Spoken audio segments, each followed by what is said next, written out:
Trump says he wants to ditch the word soccer. Does America finally understand football?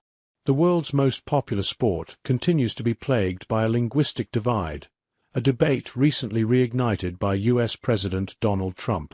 While much of the globe refers to it as football, Americans stubbornly cling to the term soccer. Speaking at the Club World Cup final in New Jersey last Sunday, the president light-heartedly suggested he could issue an executive order to align the United States with the rest of the world. "I think I could do that," he quipped with a smile during an interview with host broadcaster DAZN. Despite the tone, the comments under a persistent question, particularly as the U.S. plays an increasingly significant role in the sport. Why do Americans insist on a different name? Mr. Trump himself acknowledged the challenge, stating, "They call it football, we call it soccer. I'm not sure that change could be made very easily. Soccer keeps growing in the U.S., and so does its influence on the sport.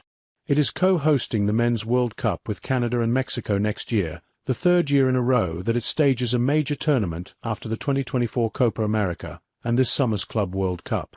Other factors are keeping soccer more often in the U.S. consciousness, and perhaps they will make saying football more commonplace in a tough sporting landscape." One of the greatest players of all time, Lionel Messi, plays for MLS team Inter Miami. The popularity of the Premier League and Champions League is booming, and the documentary series Welcome to Wrexham about a low-level Welsh club co-owned by Hollywood actors Ryan Reynolds and Rob McElhenney has attracted new eyeballs.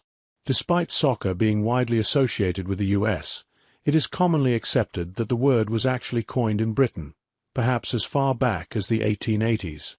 The exact date when it was first used is not known, but it is believed soccer was derived from association football, which was the first official name of the sport. The charity English Heritage says the nickname may have first been used by pupils at the iconic Harrow School to distinguish the new association game from their older pursuit, known as foot. Numerous versions of football began to flourish, often involving handling a ball more than kicking it. One example dating back to the 1600s, and still played today in England, is Royal Shrovetide. Rugby is another example.